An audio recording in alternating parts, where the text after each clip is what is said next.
My name is Andrew Elder, and I was diagnosed in 2007 with stage 3 colon cancer. I first realized something was wrong around February of 2007. I started losing weight and energy, and was having trouble with simple physical things like climbing flights of stairs or taking walks of any distance. And having always been a very physically robust person and very active, that kind of scared me, but I sort of let it go. I just thought maybe I was not eating well, or I was getting out of shape, or something. And what started to happen was my weight started to drop. And between January and March, in April or so, I lost about 30 pounds. I went from 245 to about 215. And at that point, I went to a family wedding, and there were nurses in my family who I hadn't seen in months and sometimes years, and they saw me, and every single one of them had the same reaction. They said, "What's wrong with you?" And they all said I looked gray and too thin and gaunt, and I wasn't dancing or interacting at the party or having fun at reception. I was just very subdued, which is not like me. So they said, "Go to the doctor." So I went to see my doctor the next day, and he called me up 2 days later after my blood work had been analyzed and said, "I don't want to panic you, but you need to stop whatever you're doing and go to the ER for an emergency transfusion." And trying not to scare me, but it just didn't work very well. And I went into the ER and I got my transfusion, and I found out later that my H&H was 4 and 14, which is about half of the critical level, which is 10 and 30, normal being 14 and 40. So I was in pretty bad shape. And that was really how I got started. At that point, we went through the whole battery of tests, but that was where it began. I wasn't misdiagnosed. I've heard a lot of horror stories about that, and I was very fortunate. From the time I checked in, they kept me until they found out what was going on, and it was about 4 days total I was in the hospital. They did a stomach x-ray, a chest x-ray, and then a stomach CT. They found a mass, and then they brought me in for a colonoscopy on Friday, June 22nd, 2007, and that was when they made the diagnosis. So it was pretty much spot on from the beginning. I was very lucky that way. I've always been someone who tries to embrace life, and it's kind of a cliche, the whole makes you realize you want to live every day like it's your last. And I think that might be going too far, but I try to live each day like it means something.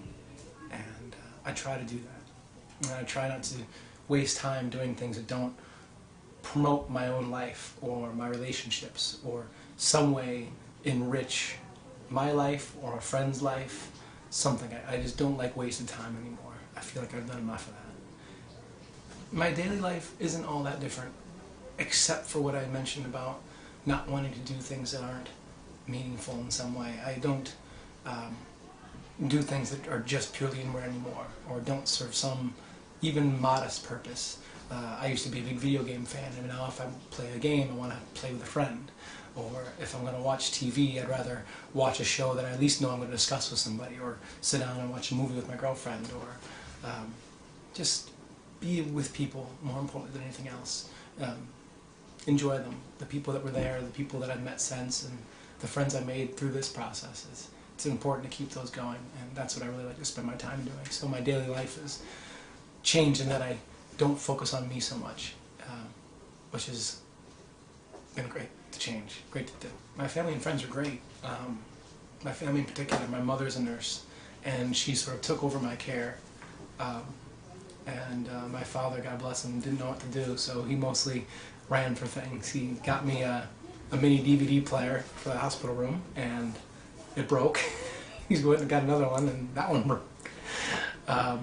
And he just was quiet and a good presence, and my mom kind of do all the heavy lifting, so to speak. I had some wonderful friends. My girlfriend Casey was incredible. She spent the 4th of July, the day after my surgery.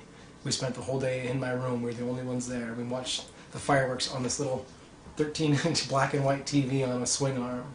And it was just very touching to have that kind of complete dedication and focus, and I'll always be grateful for that. I had a good friend named Ryan who sort of rallied the troops, started an email list from all my college friends and professors, and I got so many cards and gifts and TV shows on DVD that I'd never watched and didn't even like, but it was really nice. And then my friend Bob was the one who got me back on my feet physically.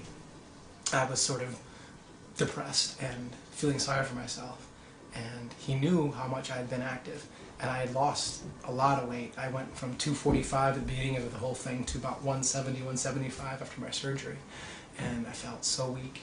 And he said to me, I know you don't feel like it, but you should move again, and you should exercise again. And he got me up, and as soon as I started a little bit and pushed just a little bit, my mind got better. And then I realized as my mind got better, my body got better.